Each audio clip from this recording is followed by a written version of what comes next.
Austin Dickinson is a husband, father, the head coach of the rugby team, and a member of the Rugby Federation in the beautiful islands of Turks and Caicos. Rugby has been around for the past 26 years for Grand Turk, the nation's capital. Many years ago, rugby was not an active sport, but now they are ranked number 25 in the whole world. The rugby team has competed against many countries internationally and came out victorious. They won the Under-19 rugby competition in Trinidad and have also played against Jamaica, Dominican Republic, and clubs in New York City and defeated them all. The team has had great success and produced 7 players that made it on the international team. In their most recent competition, players from the team were awarded MVP awards. In December, they're taking over 32 players to England, London to give both females and males an opportunity to experience training and play games against other teams. Mr. Dickinson owns a tour company called Rainbow Tours. He has a construction company between Grand Turk and Provo called ARD Construction, as well as a small car wash company. His passion for the youth today is instilling discipline, commitment, determination, and teamwork skills. Let's welcome Mr. Austin Dickinson to Pathways to Success.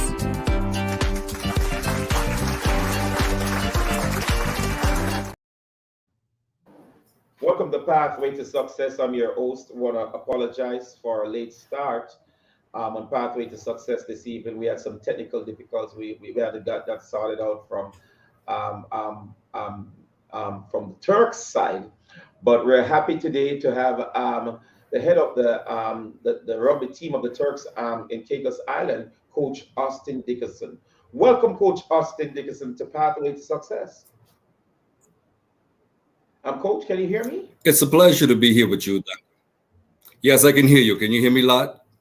You sound like an intellect. Not many coach has that intellectual sound. Well, it's maybe the heat here. Not many. You sound like a lecturer. Not every coach. Normally I play sports, so not every coach have that eloquent way of speaking as you have. So that's good. That's very good. Well, it's maybe just the heat here in the beautiful Turks and Caicos Islands and mostly in Grand Turk. Okay. But Coach Austin, can you share with us the journey of rugby in your beautiful island of Turks and how it has evolved over the past 26 years? Well, I can tell you something, Dr. Hunter. 26 years ago, I was nowhere a part of rugby. And it only happened something like about 17 years because before I became into the private sector and before I became an entrepreneur, I was working with a company called Oasis Divers as a dive instructor. And about 7 other dive instructors was from England, there was from Canada, and it was former players into rugby. And occasionally on the weekends, we used to play on the beach with a lot of folks coming in, guests coming in. And it was such an interesting sport. But what hooked me was afterwards when how they used to hang together and it was like a brothers keeper club. And I really fell in love with the unity and the love and the commitment. And that was the main thing that attracted me. But what really hit me, it was like about 15 years ago. And one of my best friends, Mr. Buckley Williams, who is now the principal of H.J. Robinson High, he wanted me to mentor about 5 of the undisciplined gentlemen. And he wanted me to get something to do and to let them do something. And I was thinking, and I was like, you know what? They have so much stress. They have so much extra energy. Let them knock their heads together on the field. And I called them one afternoon. It was like on a Wednesday. It was a very hot day. And I say, hey, let's go out on the field and let's play a little bit of rugby. And it was like, what is rugby? And I take maybe about 2 hours explaining to them about what rugby is, what it contained, what it's all about. And about a week later, they were so much in love with it, and the rest was history. Wow, I like that. Well, you're a molder and a shaper, and I like that. You transform those 6 boys. It's 6 boys, right? Yep, it was 6 boys. And there were guys who was not want to go to school, who was not want to do their work, and there was going to be dropouts.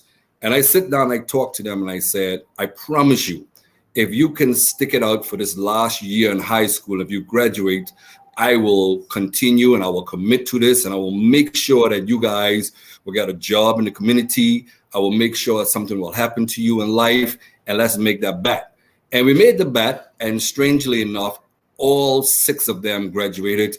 All 6 of them got a good permanent job in the islands, and 3 of those guys went on to be playing with the national team of the Turks and Caicos Islands. Oh, congratulations. Um, what made you choose rugby?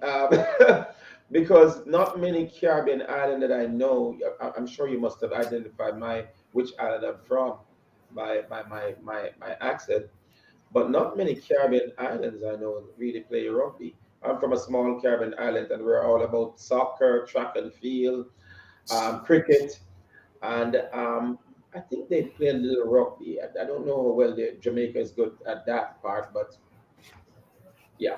Why But rugby? you're right. Why rugby?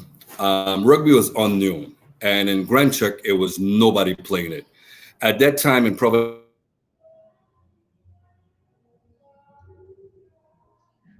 Um, Presently, we're having slight technical difficulties. I think it's on the side of um, Coach Austin's side. track and We're going to. field, everybody want to play soccer, and I say this is the perfect opportunity to introduce rugby into Grand Turk and more or less put a little bit of more color into it in Turks and Caicos, and especially Providenciales. So it was sitting down talking to the president. He's still the president, Keith Barrant, and I say, hey, let's join together. Let's push a lot of these guys who have a lot of talent. And one thing what made rugby so successful and make the Turks and Caicos on the map, you need a lot of fast players. And you know, a lot of fast players is pretty much in track and field. So we went out there on a crusade to look for tough, strong guys who's not afraid to get hit, who is determined, who want to get a lot of fun. And it really started to kick off. That's great. As the head coach of the rugby team, what are the key factors that you believe have contributed to your country's rise to being ranked? And I must congratulate you on that.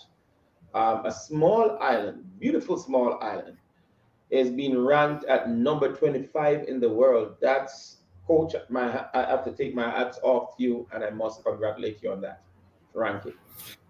Well, I cannot take all of the glory. And I must say it always in rugby, it is a team. And the minute time you as a leader or coach think it's all you, you'll fail the next day. And when I sit down with some of the other guys in Providenciales and also in Grand Turk, and I sat and I tell them, I say, maybe your recruiting is a little different. Let's go for some of those guys who is tough, who is rough, who is strong. And once we get that kind of level and we have that professional level, we could then mold them into the best players.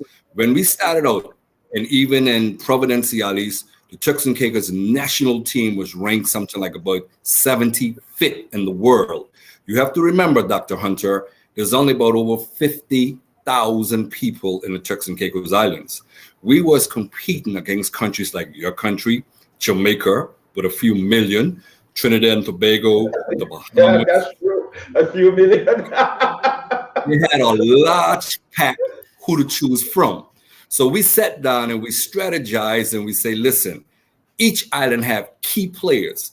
Let's go after those key guys who can run, who can hit, who might not know about the sport. But if we take time and invest into those guys and explain what the sports is all about, the places you can travel, you know, we in the Caribbean love to travel.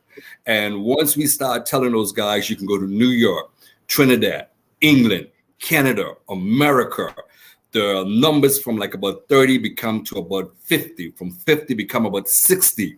And when we had a little bit larger number, you could have picked from more of the better talent. And once we did that, we start seeing the practice going from 1 hour to 3 hours, from 3 hours till like about all night. Unbelievable. And we invest into those young men. A lot of them didn't have jobs. And one thing about rugby, we had a lot of the players had businesses and companies, and they needed employment. And we said to them, instead of bringing in expatriates, hire some of these local guys. give them a position, let them get themselves qualified, and let them have a little buck in their pocket. So at the end of the day, when they finish knocking each other silly, they can still go to work and earn a good dollar, earn a good pay. They can travel, they can go internationally. And once that started happening, let me tell you something. It was like wildfire, brother. It catch a fire. We could not even stop the recruit. We had to put like a hold on it. And we started getting players that were so involved, going into the gym, taking care of their bodies. And I can remember we had a team came down from New York City. Listen to me. This team beat about half of the teams in America. Those guys was bigger than me. And I'm not a small fella. And I tell those fellas, it's not about the size. Just remember David and Goliath, baby. You can chop those fellas down, but have the desire, have the passion, have the vision, and we're going to make sure take care of you. And it's a trip coming afterwards. And let me tell you something. Those fellas knocked those guys down like nothing before. And we beat that team in New York City. Then our rank went to about 68. Then a month later, we played Curacao. And we just motivate with those guys. We tell them, hey, you beat Curacao, you're going to go to Jamaica, play our next team. We whoop Curacao. And then after going to Jamaica, we lost the first match. And we sat down at the bar and we tell them, hey, if you beat these guys, you're going to the U.S. And trust me, they beat those fellas in Jamaica, your team, your country, with millions of people. And then after that, we went back over to New York. So what I'm trying to say, everything in life, when you tell somebody that there will be something as a reward, something that you're going to give, like a job, and you look out for them and you be as a brother's keeper. Because I can say for myself, I had a brother's keeper for myself, and that brother keeper was that guy called Keith Baran. He never let me down. He was always there. He was always calling me decisions I was making when I was about to get married to the loving wife that I have, Rose Dickinson. He said, hey, you better lock that woman down before she go, and just saying all of those things with personal conversations that we will talk about. We will talk about your personal life, your struggles. Like many sports, after the training is finished, that person go that way, they go the next way. You take interest into the individuals. And when you take interest, you look at some of the lacking ability, some of the problems they struggle in, if it is at work, in school, and you try to be a mentor to a few of the players, and that made a significant difference. Wow, I like that. So I didn't know the Jamaica rugby team was good to even win a game, but I guess they'll hold me at that one when I land in Jamaica one of these days of that statement. I didn't know that they were any good to even win a game, but no. Well, yes. One thing I can say, what Jamaica and some of the other bigger Caribbean islands do, they have so many people that they have a lot of guys playing already in Canada. They're already playing in England. So when they have a big tournament, they have a big pool they can recruit from. So they will recruit some of the best players that playing pro rugby to play with. And the disadvantage Turks and Caicos have, and we still beat them, we don't have like many guys in England and Canada. Most of them are right here in the Turks and Caicos Islands. So we have a small pool to select from, but even a small pool still knock down those big giants, man. So that makes Turks and Caicos really shining in rugby. You're a great coach and you have a great team. Congratulations. Winning the under-19 rugby competition in Trinidad must have been a significant achievement also. Can you tell us about the team's preparation and what you think set your players apart during that tournament from the other teams? Now, first of all, you got to understand the teams that we was against. We was against the favorites, Barbados, Bermuda, Mexico City, Curacao, USA South. We're talking about America. USA South, Jamaica, the Cayman Islands. There's about 7 other teams. And Turks and Caicos Islands, they laughed at us. They was like, hey, go back and catch some of those donkeys. And when they was making those kind of jokes, it just motivates you, man. And it was like about 3 o'clock in the morning, and we sit down here in Grand Turk, and before leaving out to go to Trinidad and Tobago, we tell them it's not about how you start, it's all about how you finish. And nobody can beat you but yourself. And we just keep empowering positive words and encouragement and telling them that don't mind how big they are. Whenever somebody want to be recognized is when you beat some of the best. And if you to be the best, you got to beat the best. Like my friend Rick Flair, Nature Boy Rick Flair say, to be the best, you got to beat the best. And we told them, if you want the Turks and Caicos Islands to be on the map, you go there and make history. And nobody can stop you but yourself. You are not defeated. You are not behind. If you put your heart and your dedication and your passion into it, you can tear them up. And the team take off went to Trinidad and Tobago, where the tournament was host. And nobody thought the Turks and Caicos Islands would have come out on top. And it started out playing the Bahamas, whoop them. Playing the Cayman Islands, whoop them. Playing your island, whoop Jamaica, man. Okay? Then went there to Curacao, whoop Curacao. Then we got beat back by Bahamas. Then we had to come back. We was down like about 15. And like halftime, everybody was discouraged. And we was like, hey, put the effort, put the desire. And those guys come back like rolling donkeys. We say rolling donkeys, stallion donkeys, baby. And they come back and tear everybody up. You hear me? And it was a celebration for the country, here in that little Turks and Caicos Islands. And you got to remember something. There's not many sports that has national teams going abroad and winning. We're not talking about winning just a match, winning a whole trophy. And that was an honor. And from there, we came back, and that was the milestone of the accomplishment. And I give a lot of credit to that guy, Keith Baran, Garrett, most of those other fellas in Providenciales. They were the more force to be reckoned in that, not just Austin. Austin was just making sure we got a good team, we got good players, but those guys will take a lot of other sacrifice. Like I said, it takes a team to make history the way Turks and Caicos Island is making. And from that time, we start beating other Caribbean islands like you just tearing off some sugar cane and sucking it down, baby. And the rest was history. I like you, Coach. I feel motivated to come out and try for your team, but I'm in my 50s. What you talking about? Our assistant coach, Mick, the guy from Canada, man, the guy is 53 and still rocking it. And some of the other guys, in Provo, they are 50 plus and almost hitting 60. And they are still playing and fun. Yeah, man, not really much in the national part, but they still play for a lot of fun time. And most of the trips, those guys go out there with the national team and they carry the players. Wow, I got when I come to Turks, I got to come out and play with you. I'm very quick now, so just want to warn you on that one. Very fast runner. Right.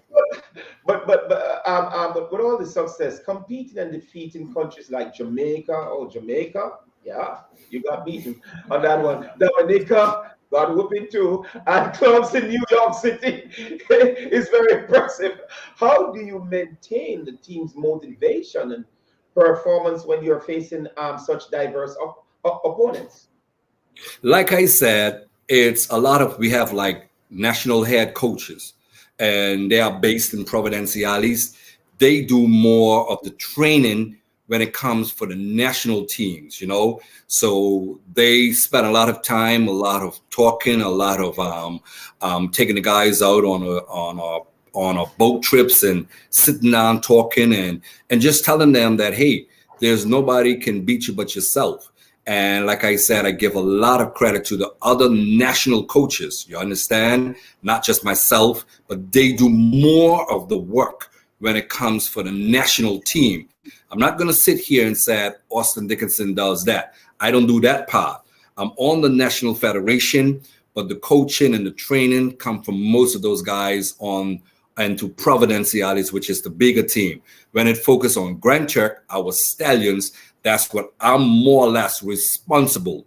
When it comes from the selection, I will give my point of view. I will get players from Grand Turk to reach to that level. And when they reach to that level, then they will go to those other trainers. And the key, what we do we have an opportunity that some of the former players that went to the World Cup, they will have times that like once, twice a year, they will invite some of those professional celebrity stars, rugby players down, and they will have mini camps. So when you are trained by some of the players that played in the World Cup and that kind of statue, you get good training. So they pumped a lot of private money into that. And I give a lot of credit to the national coaches and the presidents that focus on that and strategize that and bring some of those guys in.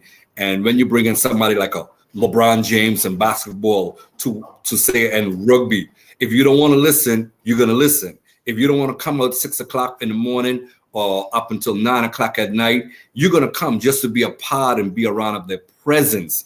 And all of that, I watch the way how those guys manage, those guys coach, and I take a lot from that and bring it to my little team here in Greenwich.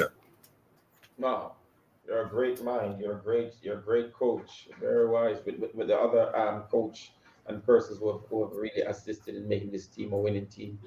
Rugby is a very, very context sport where there's no way to keep. How do you keep your players safe?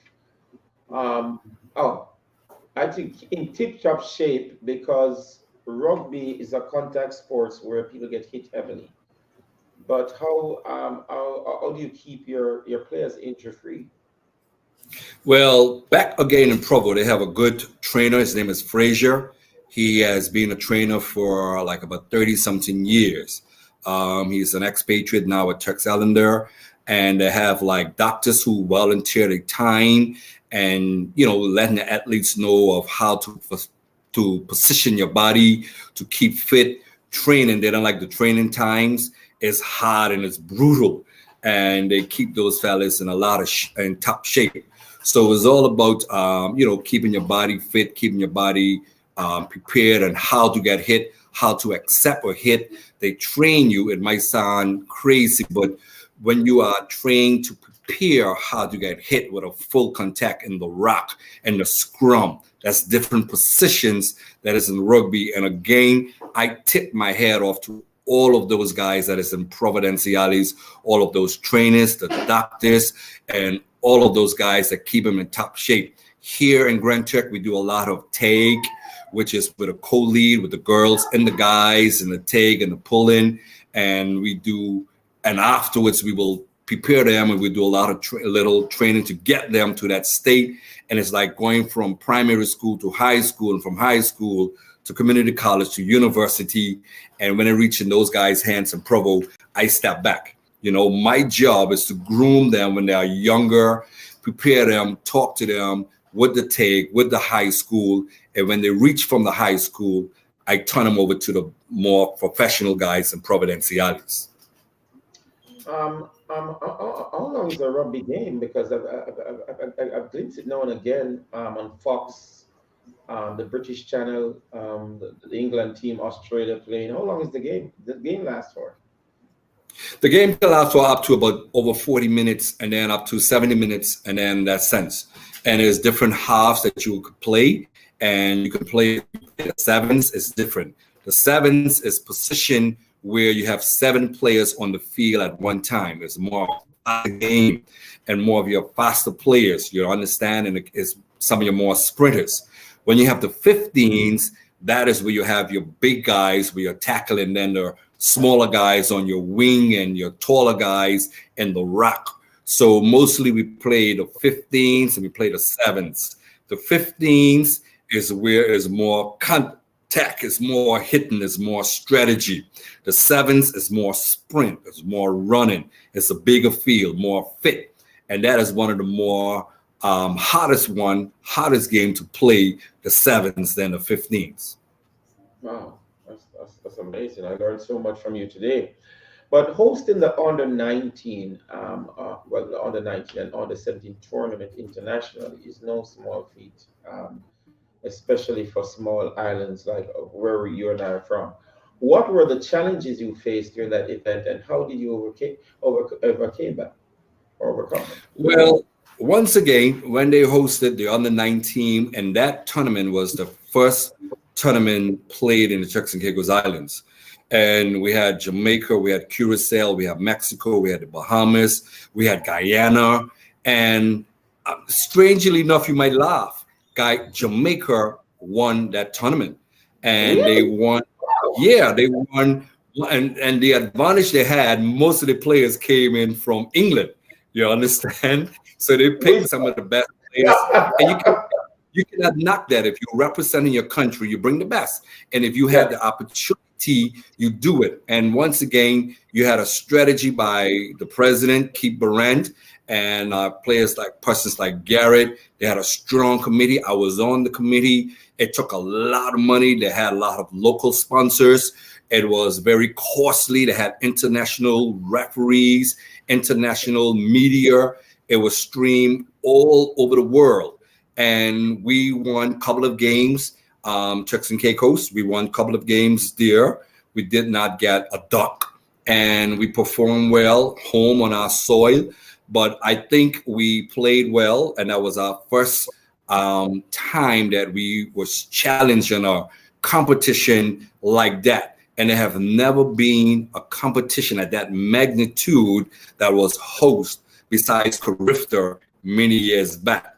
And then we won games in our home soil, and we had all the government officials, a lot of business folks, and it was a time to be proud as a Turks Islander, and one of the sports that is not the most popular sport, but one of the sports that is the most achievable sports in the country by far. Oh, that's amazing. Um, we're going to go to the second segment of our interview, but producing 7 players who made it to the national team is a remarkable accomplishment. And what do you think sets your player development program apart from the others in the Caribbean?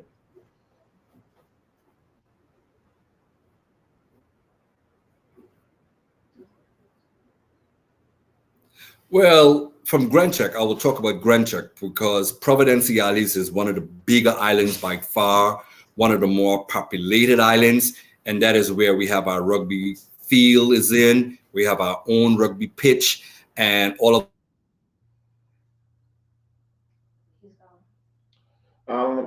We're going to take a short break. We're having some technical difficulties, not on our side, but on the side of the Turks. Coach Austin, we're going to take a short break on Pathway to Success, get him back on, and we'll be right back with you. Did you pick out this detergent all by yourself? So cute. It's half the size and it's half the plastic. And there's nothing cute about unnecessary plastic. Christy, the average person generates over 200 pounds of plastic a year. And there are 329 million of us in the US alone.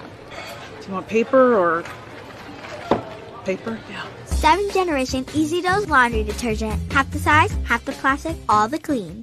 So where were we? The playoff. Oh, yes. Only a handful of teams remained, hailing from kingdoms far and wide across the college football land, all vying for a spot in the playoffs. Each team led by a great coach, fearless players, and defended by the loyalest of fans. Soon, they would take part in an epic playoff battle for the right to call themselves national champions. And to the victor go the spoils, a beautiful trophy, a grand celebration, and bragging rights that stand the test of time. And then what happened? We'll find out soon.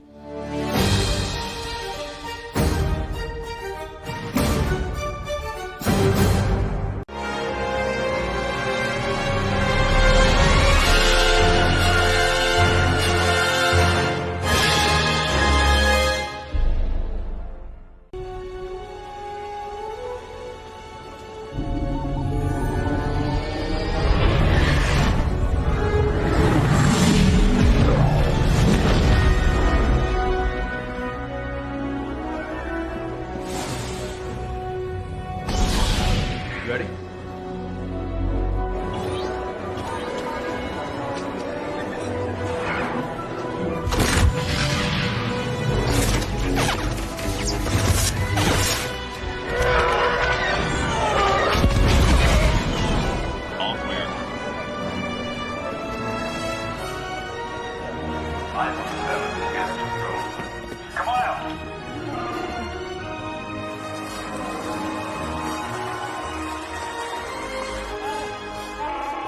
Chewie.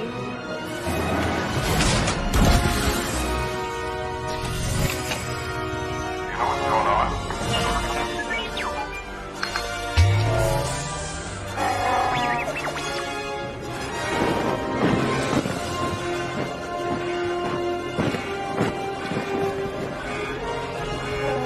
This ship is now under the command of the First Order.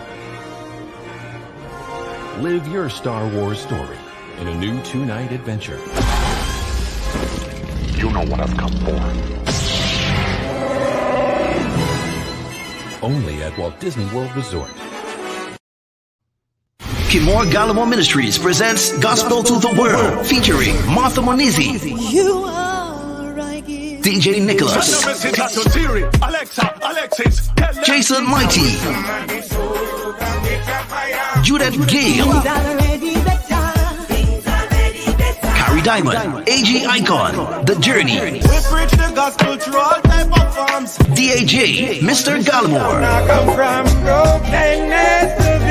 Your MCs, Pastor Kevin Millifant and Nadine Blair. Saturday, August 12th, 2023, 6 p.m. at the Royal Palm Beach Cultural Center, Florida. Tickets $40 pre-sold, $50 at the door, $70 VIP. Get your tickets online at www.gospeltotheworld.eventbrite.com. For more information, call 1561-563-1969. Caribbean Gospel TV, the official television network for Gospel to the World. Sponsored by Gallimore Motor Group, Golden Crust Caribbean Restaurant, Pathways to Success, J.N. Money, Pocket Church, Larvation Web, Selling Sunset Reality, and Love 101 FM. For tickets and more, visit gospeltotheworld.org. Welcome back to Pathway to Success. I'm your host, Dr. Michael Hunter, which Coach Austin and his what a wonderful sight. The members of his rugby team, and I'm so proud to have the players there with Coach Austin. This evening, they've now gone more international, especially being on Pathway to Success. What are some of the names of the players you have right there? Coach Austin, can you hear us? I don't know. Yeah, I can hear you loud and clear. You can hear me? Yes. Your female players, particularly the under 15 MVP, seem to have exceptional talent. And how many females am I seeing there? 1, 2. How many females is on the team? We got 1, 2, 3, 4, 5, 6. We got 7 players, and got one of the youngest player. My little daughter that is 8 years old, going to be the future rugby player right there in the nation. That's right. And you got Rendisha, you got Duriana, you got I know Rendisha. Rendisha. Oh yeah, her mother. But I gotta stop. I have to say something, Dr. Hunter. Listen to me. Listen before I go further. Your show, I never heard about this show before. And I was introduced by Miss Faye Forbes, Rendisha Mummy. And she was like, you got to do it. And honestly, I wasn't feeling good because the day she called me, we had a memorial service for a very 24-year-old young guy that lost his life, that played rugby for over 18 years from a little kid. And when she called me, I wasn't about it. And then I talked to one of my other friends who is a big supporter of your show, Ms. Ellison Ingram, that watch it every week. She said, you better do it. And, you know, her grandson play. And I just had to say it now. I'm a big fan of your show. And the ladies behind me, Rendisha, Dariana, Claudine, right in the back there, we got Alexa, you got Hamini, and the guys, TT, you got in the back there, you also got, as I'm looking at their listing, and BB, the guys here, and most of the guys are off because of the summer holiday, and this is the Grand Turk Stallions. This is a high school team that is champions, shining with gold, and we went to the tournament in Providenciales. We whooped all the high schools with the tag lead. We are the champions on the 19, and we came on the 15, second, and Duriana was the MVP player. And you can pick on one of those girls. They are awesome. That's why I want them to be right on my shoulders, baby. Hi, I gotta say hi to them. Rhodesia is almost like my adopted daughter. I want to thank Faith Forbes. She's Yes. the public relation person for Pathway to Success. You go, Faith. Wow. Yes. She is. So she's a very powerful woman. And so Yes. I want to say hi to all of them. Hi.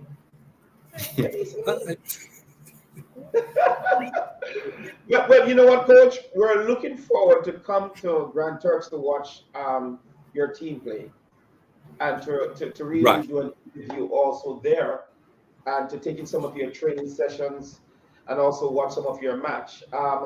Taking over 32 players to England, London for England for training and match is an exciting opportunity.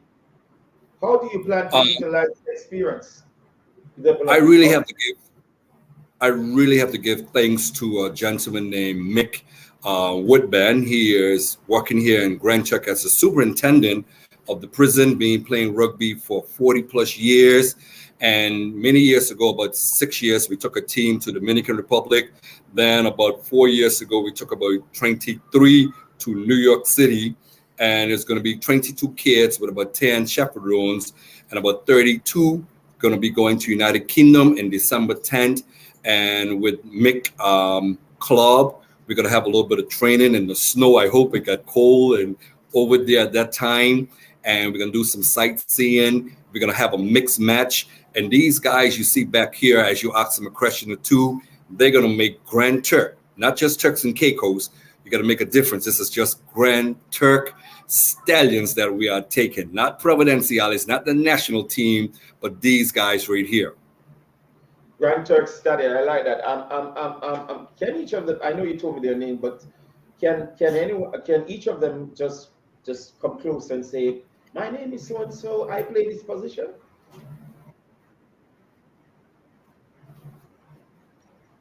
Can you hear me, Coach Austin? I like that. Go ahead. Yes, I said. I'm going to call the most outspoken one on the team first. Yes, I would have said it would have been good to have some of the players just come close to you, say, "Hi, I'm so and so, and I play this position." I like that. Who's first? Okay, hello. My name is Randisha, and with the game, we don't have positions, so that there's no specific position on the team. Thank you, Randisha. You just taught me something new. And who's the other one? Hello, my name is DeAndre Gray, and I play winger. Hi, DeAndre. I have a heavy baritone voice like your coach. Hi, my name is Tiana Williams, and I'm the MVP. Hi, Tiana. Wow, I'm so proud of you all. Who's the other? Hi, my name is Claudine Casimir. Hi, Claudine Casimir. Hi. Hello, my name is Giovanni Fanoa, and I play winger. Oh, Giovanni, playing winger. You just play winger as a soccer player. Great. Hi, my name is Maxwell Estrella. Hi, Estrella. And who's the other one? Hi, my name is Keandre, and I play winger. Oh, hi, Keandre. He's a winger too. Wow. Hi, my name is Harmony Hall. Hi, Harmony. And like what they will say, Dr. Hunter, when you play the take, there's no particular position. It's just like about 6 or 7 players at a time. You have to have nothing less than about 2 females and about 4 males, or you can do 7s with about 3 and 4. And it's in sport with a lot of endurance and running and a lot of movement. And these kids behind me make me so proud. It's not just about myself, it's about these guys. And they are very outrageous. They are great at the schoolwork. A lot of them attend to church. They do extra work in the community, and they are proud. And like my little daughter right here, that is 8 years old, Desiree, she want to be the next young rugby player. Say hi. And she act a little bit shy. My little 4-year-old son is asleep. And you always need a backbone, and that is my wife.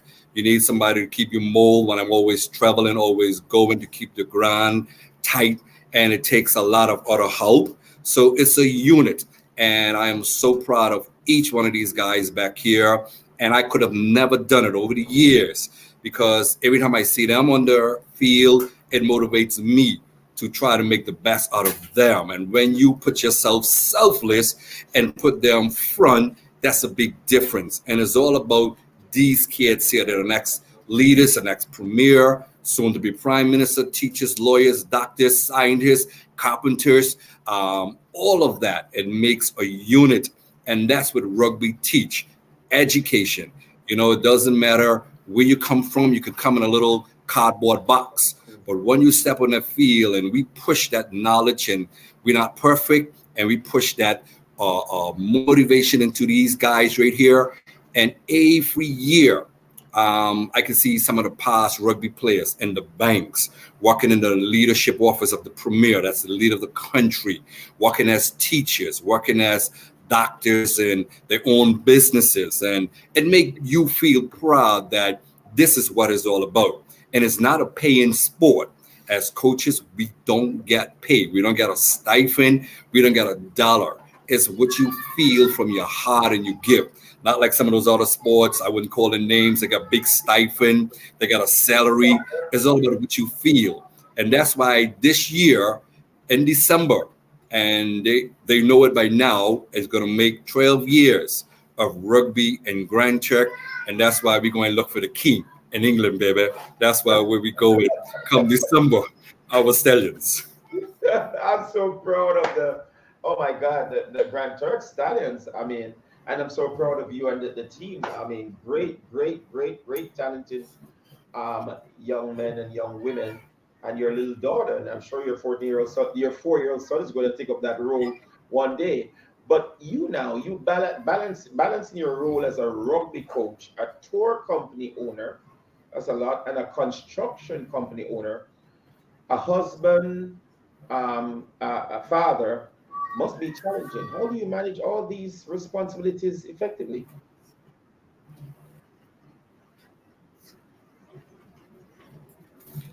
Well, it started off from, earlier many years ago, sometimes in life couldn't rub two pennies together. And I had an opportunity that somebody took a little chance in me. And when they took that chance in me and they said, Austin, I will give you a little opportunity and you can go out there and make the best or make the worst. And I was proud and honored enough that I could have set up a company that I own with one of the largest companies at the cruise port in Grand Turk. My company is a small company, but one of the biggest company, meaning Carnival Corporation, that I'm a little partnership with those guys, and having a little construction company, do some work in Providenciales, more in Grand Turk. And I used to be a dive instructor, and I owe it all to that gentleman, Mr. Keith Barrett, the president, that gave me an opportunity. So in life, when somebody give you an opportunity, when other people did not look your way or did not believe in you, and my wife was on my side and believed in me, and what I did, I took it and I just run with it. And the little that I have, you want to pass it on. And that is why I believe the Bible says it's better to give than to receive. And most of these trips that we go on, yes, we raise funds. Yes, they make a contribution. But we personally, from our family, give a lot towards these guys, because you are sowing into the future. You are sowing into different people that can take care of you. They can be a lawyer, a scientist, or a banker that can help me when I got older, help my children when they got older, help my wife. Life is all about passing on, giving on. And if you get something, it's best to give it than receive from it. Oh, I like that, and I'm in total agreement with that. We want to shout out to, is it Mr. Borrell? You said, is this Keith Barrett. Keith Barrett. Keith Barrett. He is Barrett, B-U-R-A-N-T, Barrett. He's a Canadian, now Turks, Illinois. He is like a stepfather to me, or surrogate, everything in life I can call it, and he has really molded me and give me a lot of opportunities to reach to the little point that I reach, and along with my wife, just running across here now, keeping my little son in order. Maybe we'll get to see you on the sun too. Not many persons show the gratitude that you show because there are many persons in life who have been given opportunity by others, and they the way you show the appreciation and the love for him is amazing. Not many persons are like you today. I just want to celebrate you on that one. Many people sometimes they get an opportunity, they forgot what you have done, but you sing praises of your mentor, and I celebrate you for that. Now, also, you're the National Protocol Officer. I grew up in the New Testament Church of God in Jamaica, Jamaica, man. And Bishop Blair. You should know Bishop Wesley Blair. Yes, I do. Very well. Bishop Wesley.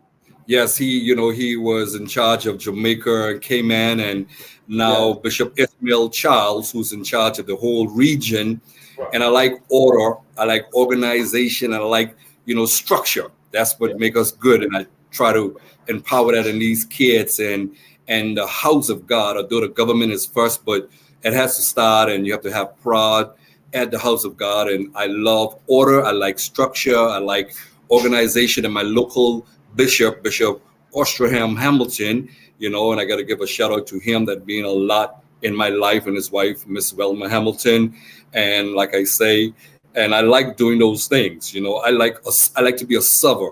Even with this program, I didn't want it to come on when Miss Faith told me to come on, because I don't like, people singing that. I like giving and putting days in the front. That's why I need these guys here with me. I could not do it without these superstars, these young, brilliant superstars behind me. I like for them to be in the front line.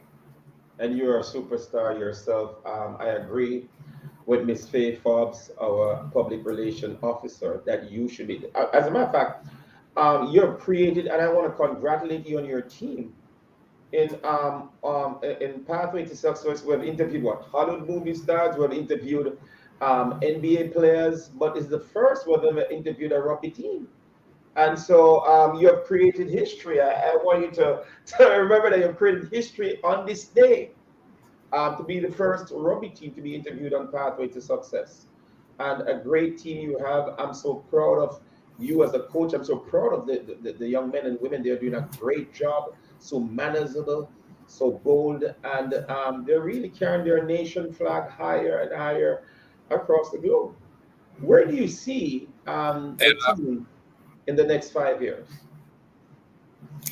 I see the team in the next 5 years, Grand Turk, basically having a team that majority of the players coming out of the little capital island. I see these guys achieving success in business and good family and good role models and giving back more than what I am giving back. And that is my desire, that I want to see this team in 5 years. Because once you have somebody can take over what I have done and take over in a larger scale, it makes it very, very great. And that's the success of it that you want it to be. You understand? And one of the players having so much good time, he just dropped in a good way. He's just so excited. And he's having a good time. He's so excited to be here, and I'm gonna let the right here being close out of a thank you for you guys have given us an opportunity to come on this show that I'm a big fan of right now. I'm gonna spread the word because I like to talk, as you can tell, and I'm going to tell everybody about, Pathway to Success and, what Faye and Ms. Allison and so many others, might be out there watching right now. So I'm going to let one of my spokesperson just give you a special welcome to come here to Grand Turks and Caicos soon. Thank you so much. Thank you. Okay, and everybody, it's Randisha again. Like you said, we would like to say a very, very big thank you for giving us this opportunity and showing us that all the hard work and effort and all the things that we put into rugby actually pays off. Thank you so much for the exposure. Oh, you're welcome, Shanisha and the team. Oh, that's so great. Oh, my Yes. word. I'm so proud of you and the team. Yes. And remember, because you have Faye here, you should come here on a weekend in the Sugar Sandy Beaches and come and host a Pathway right here in Turks and Caicos, man. And it will be a great thing to do that. Well, we're looking forward to that because I think Jay Saunders, the The premier, deputy lead of the country, the deputy premier of the Turks and was Caicos the Islands. first one Yes. who gave us that invitation. And now the kids, I can't refuse kids. We love the children. So I'm going to let Mr. Jay Saunders know I have to take up your invitation and the team of the Yes. kids. And another thing that I want to say also, I'm tremendously impressed. And Miss Faye Forbes, Bridget, and all of them, Miss Allison, they've always saying, come, come. But I say to them, they need to plan. They need to let me know when they want me to come. We're also the CEO of a record label. A lot of people, I don't know if a lot of people know that. And it would be great to, when we come there, they have a nice, see the team play, and then the concert. I want to see the great talent because I'm very impressed with the people of the Turks Island. I've never been there before. Such beautiful, warm people and such great achievers. And Yes, the most thing that I love, they believe in God. That's amazing. Not many persons who have achieved a lot in life believe in Christ. Yes, that's the truth. And you called Bridget name, and I know her well, and I'm gonna get on the case and her, Ms. Allison, Ms. Faye, and try to just track you over here to Turks and Caicos Islands and to relax. And you need to relax. Yes, because all the other islands are bringing me in. They've already have the dates scheduled, and so I only hear Ms. Faye and the group say, "When you coming? When you?" But they have not said to me, "Dr. Hunter, we want you here," and that is very important. When you say we're ready for you, we want you in this time, then we'll come in. But we're looking forward to come, looking forward to see the team play. I was just thinking of it would be great for Pathway to Success to be a sponsor also of the rugby team. That because this team is a tremendous team. I'm tremendously impressed with the team and yourself as a coach and the other also national coaches that have been helping this team to take them to new heights. So I want to thank you so much, Coach Austin, and all the members of the team for this wonderful interview. And before you leave a bite for the week for all those that are watching international. Yes, thank you.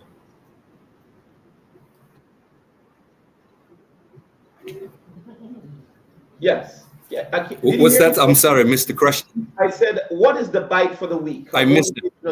I want to leave a motivation, a bite for the week. We call it the bite for the week. Like teamwork made the dream work. The bite for the week is, you got to remember, when you wake up in the morning, you got life. And when you have life, you are too blessed to be stressed. And don't let nobody take your joy away. Don't let nobody take your vision away. You are created by God, and nobody is more important than the good Lord above. And that's why I say, yeah, baby, I'm just too blessed to be stressed. All right. And just let them know that. Don't let nobody take your joy away. And there's nothing that you cannot accomplish. You are a believer. Go after it, take it, and knock the door down because God gives you the ability. And remember, you are too blessed to be stressed, baby. I love that. I'd like to invite you and the team here to West Palm Beach, Florida. And you're a great motivational speaker. I'd love to have you also here do some motivational speaker. And thank you so much again. I celebrate you all. And celebrate from these guys. You can thank him. Thank you. Thank you. Have a great week from Pathway to Success. And I want to thank also again Miss Faye Forbes, our public relation officer. She's doing a great job. Again, Faye, keep on winning. Have a great week. Thank you. From me and the wife.